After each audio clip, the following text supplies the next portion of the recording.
আসসালামু আলাইকুম রাহমাতুল্লাহি ওয়া বারাকাতুহু।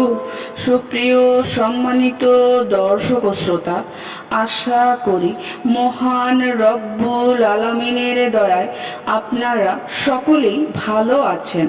সুপ্রিয় সম্মানিত দর্শক ও শ্রোতা, আজকে হযরত আনাস ইবনে মালিক রাদিয়াল্লাহু তাআলা আনহু থেকে একটি ঘটনা বর্ণনা করব।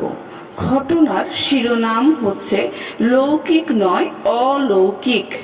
প্রিয় দর্শক শ্রোতাবৃন্দ, আপনাদের কাছে অনুরোধ থাকবে ঘটনাটি শেষ পর্যন্ত শোনার।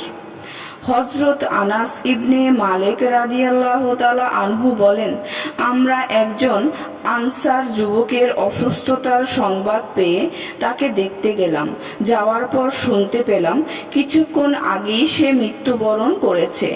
আমরা তার চোখ বন্ধ করে তার দেহকে কাপড় দ্বারা ঢেকে দিলাম। একজন লোক যুবকের মাকে মৃত্যুর কথা জানিয়ে তাকে ধৈর্য ধারণ করা এবং পুত্রের জন্য দোয়া করার জন্য বলল। যুবকের মা বলল, তার মৃত্যু হয়েছে? আমরা বললাম, হ্যাঁ। এই কথা শুনে তিনি আকাশের দিকে দুই হাত প্রসারিত করে বললেন, হায় আল্লাহ, আমি আপনার প্রতি ঈমান এনেছি এবং হিজরত করে এসেছি। যখনই আমি কোনো বিপদে বা মুসিবতে পড়েছি তখনই আপনার কাছে দোয়া করেছি। আপনি আমার বিপদ দূর করে দিয়েছেন। এবার আপনি আমার পুত্রকে মৃত্যু দিয়ে আমাকে বিপদের মধ্যে ফেলেছেন। আপনি আমার এই বিপদ দূরীভূত করে দিন। এই দোয়া করার সঙ্গে সঙ্গে যুবকটি জীবিত হয়ে গেল ও চেহারা থেকে কাপড় সরিয়ে উঠে বসল। কিছুক্ষণ পর সে আমাদের সঙ্গে খাবারও খেলো। বাইহাকির বর্ণনায় রয়েছে, যুবকের মায়ের নাম ছিল উম্মে সাবের।